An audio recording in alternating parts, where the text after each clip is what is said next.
We thought everything was clear. We had guys up on the roof. Another guy popped out, tried to shoot me. We didn't give a fuck. And we just killed shit.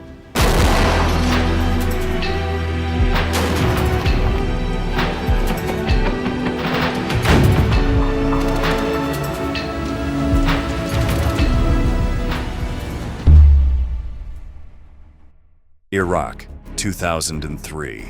During the U.S. invasion, the streets were filled with the most brutal clashes. Among the fierce clashes between insurgents and American soldiers, some epic battles stand out, such as the one involving Marine Brian Chontosh and his platoon, who became prey to a lethal ambush. A group of dozens of terrorists unleashed hell around the Americans, the sound of explosions mixed with screams of despair and pain. They were outnumbered, and the enemy strategy had cornered them. But while the instinct to flee was setting in, Chontosh, the team commander, gave the order not to leave the place. He was not going to give up without a fight. A fierce and immediate revenge was about to water the Iraqi lands with blood. In this new military force video, we will go over the confrontation between American fighters and insurgents that ended in a terrible massacre. Fasten your helmet and join us as we learn about this fight for survival.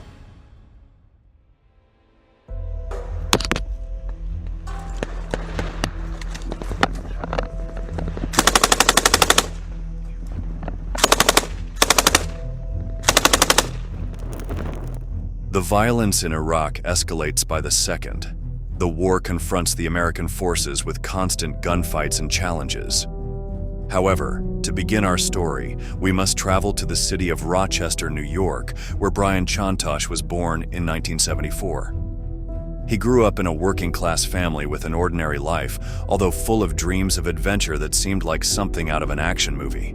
In his youth, he was not the best student nor the strongest in his class, but he had always had something that set him apart, an unwavering sense of responsibility towards others. He did not like to lose, but not because of ego, but because he felt that if he did not give his best, he would let down those who trusted him. Over time, this altruistic attitude led Chontosh to join the United States Marine Corps. There, he found the purpose he had sought. The grueling training shaped not only his body, but also his mind, to handle situations few would be able to endure.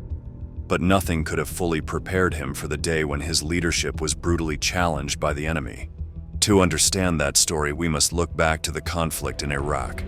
The September 11, 2001, attacks on the Twin Towers had kicked off a long war on terror. Now, American forces are on the trail of insurgent groups in that country, penetrating their strongholds to eliminate them. That's where Chontosh, commanding a platoon in the 1st Marine Division, arrived. It was March 25, 2003, and his battalion was heading north, advancing along a key highway toward Baghdad, the heart of Saddam Hussein's regime. The roar of the Humvee engine they were riding in could be heard inside the cabin as the Marine convoy drove into the endless Iraqi plains. The desert dust, raised by the wheels of the military vehicles, formed a thick cloud that made visibility difficult, but the roads seemed to be completely clear. The orders were clear. Continue forward at full speed, avoid unnecessary contact with the enemy, and reach the destination as quickly as possible to maintain the offensive. The main objective at that moment was to overthrow the dictator and establish a democratic government from the capital. However, that day that had begun with surprising calm began to change. With each kilometer they traveled, the tension between the men increased. The terrain became more hostile, and the villages, previously deserted, now seemed to look at the convoy with menacing eyes. Although danger could lurk around any corner, no one could foresee what awaited them. We drove the whole night up to that gas oil separating platform that we had to get to and secure before they were going to blow it up. That's when we got into a first real engagement. We didn't take any casualties. We shot a bunch of dudes, blew a bunch of stuff up, took a bunch of prisoners. The calm disappeared, and while that fight had not really been a challenge for the Americans, it was a key piece that announced the danger lurking in an increasingly complex environment. In the command Humvee, Chontosh mentally reviewed the key points marked on the map.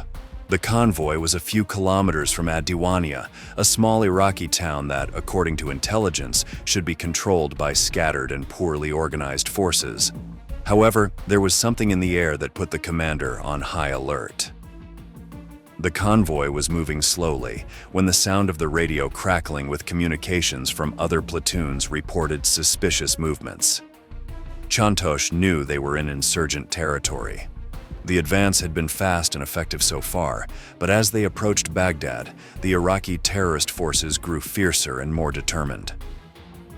"Get ready," the leader shouted to his team from the co-pilot seat. There was no need for more words. They knew what he meant. Everyone in the vehicle, from the gunner to the driver, was tense but focused. Their training had been exhaustive, though real combat was always a test of fire for anyone, even the most experienced. The group of American vehicles continued on their way, but what had started as a standard forward mission would quickly transform into a hell of cross-attack and survival. For Brian Chontosh, this would be the moment that would define his career, and for some of his men, the moment that would define whether they would return home or fall on the battlefield. And next thing you know, we start receiving fire. Mortars start hitting on the side of the road. RPGs skipping across the fucking road, and the tanks are stopped. And you gotta move, you gotta push through it, you gotta push through it. They ended up pushing forward, and we were able to get through the bulk of the kill zone when the RPG struck the vehicle. The first shot rang out like thunder. In an instant, the dust kicked up by the convoy was mixed with a shower of bullets and shells. Chontosh's Humvee was rocked by an explosion, and everything was thrown into chaos. The Iraqis had waited in ambush silently, hidden in fortified positions on both sides of the road.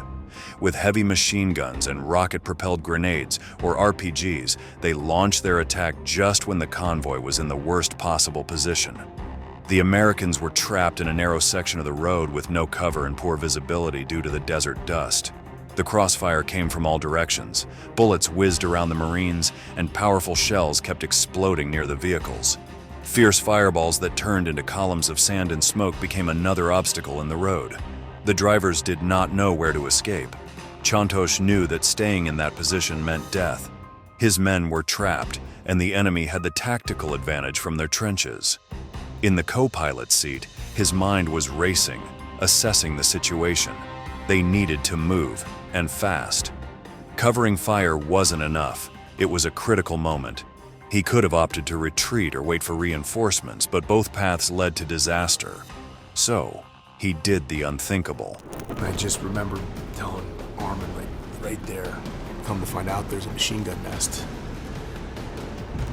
He ordered his Humvee driver, Armand McCormick, to turn toward one of the main pockets of attack. It was a very risky decision, and another soldier in the Humvee, Robert Kerman, looked on in amazement, knowing that in a matter of seconds the course of the battle would change. The rest of the team was completed by gunner Thomas Franklin and radio operator Ken Court. The five of them swerved off the road, advancing directly toward the enemy lines. In the midst of the fire, as explosions shook the ground, the commander and his men were not only counterattacking their rival in revenge, but running straight into danger. The vehicle began to get closer and closer to the Iraqi positions. The gunner took a strategic position from which he could fire, and opened fire until he was face to face with the trenches. At that moment, Chontosh jumped out of the transport with his M16 rifle spitting fire. I grabbed the rifle that was in the middle of the vehicle and I said, "Let's go." And Armin just looks at me, he's like, "What?" So I started running down the trench with a rifle and a pistol. Kerman sees me start running down the trench, he just jumps off and starts following me. Like a good motherfucker, you know? And we just started killing dudes. The air was filled with shouts, gunfire, and the roar of engines as the rest of the convoy tried to maneuver out of the way of enemy fire. Chontosh's men were firing accurately, but they were outnumbered. In addition, the Iraqi insurgents had dug deep trenches and used heavy machine guns to suppress any attempt at a counterattack from better positions than their rivals. The American commander, with an M203 grenade launcher attached to his rifle, threw an explosive that flew straight into the spot where one of the enemy gunners was located. The detonation destroyed the machine gun that was threatening his companions. The fire and smoke served as camouflage for the daring Marines, while the enemy continued to fire from hidden positions. The ambush was far from over.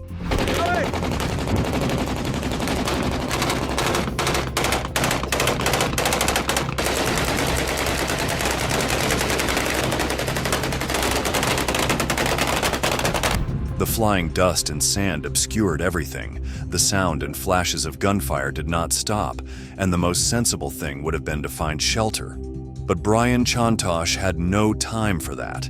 He was in the thick of the battle, advancing toward the enemy like a beast possessed by unwavering determination. Amid the tension and chaos, a new challenge arose. The first click of his M16 let him know that his ammunition had run out. That could have meant the end.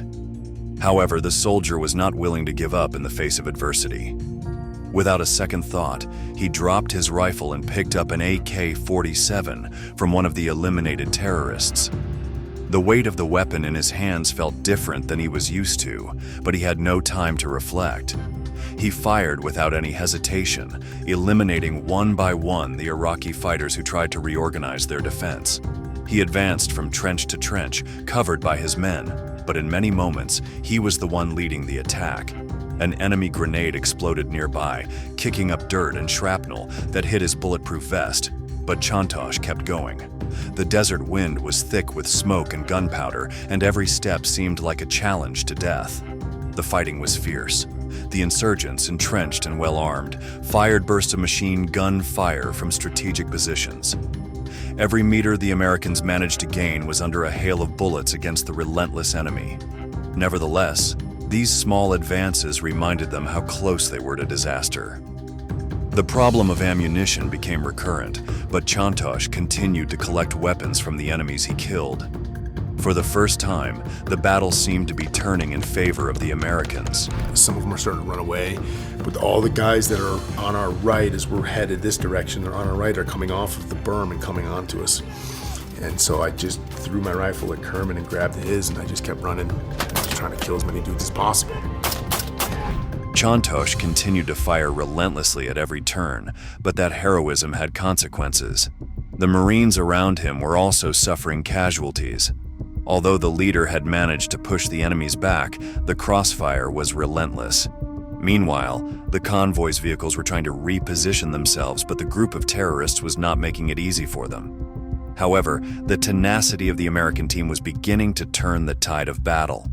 Time seemed to have stopped. Every shot and every movement was calculated in a fraction of a second, as if the combat had slowed down the world while everything around them was falling into chaos. A new burst of enemy fire fell on Chontosh's platoon, but this time his men were ready. The fortified position from which they were being fired upon had been detected, and one of the Marines threw a grenade. The sound of the explosion echoed across the battlefield for an instant, and then silence came. The commander quickly understood that this was the crucial moment. He gave direct orders to his team to make a final, decisive advance. After the brutal ambush that put the American convoy in check, it seemed that the opportunity to take control had arrived. Even though the desert was experiencing a new and strange feeling of tranquility, adrenaline continued to invade Chontosh's body, with the feeling of revenge still running through his veins. The situation's now calmed way down. Like, dude, the bad guys are all running away. Like, nobody's under fire or anything like that. And I remember Cordy saying, Sir, I got 2 prisoners. I reached for my pistol because I was just gonna fucking shoot him. Fortunately, it was out of ammo. Otherwise, I would have shot him, been a war criminal, or got away with something dirty and had that on my conscience for the rest of my life, or whatever, who knows, whatever's in between. But I pulled the pistol out to shoot him. The moment of tension was fading. Chontosh regained his lucidity and realized that he needed to be an example for his men. He had been one by leading the fierce battle, and he had to continue to do so. Finally, the calm came after the storm. The dust slowly settled in the desert, and the smoke was diluted by the wind blowing around. Silence dominated the scene as the Marines' pulse slowed down little by little. Hell left as quickly as it had appeared. The men began to feel relief, and with it came a terrible exhaustion.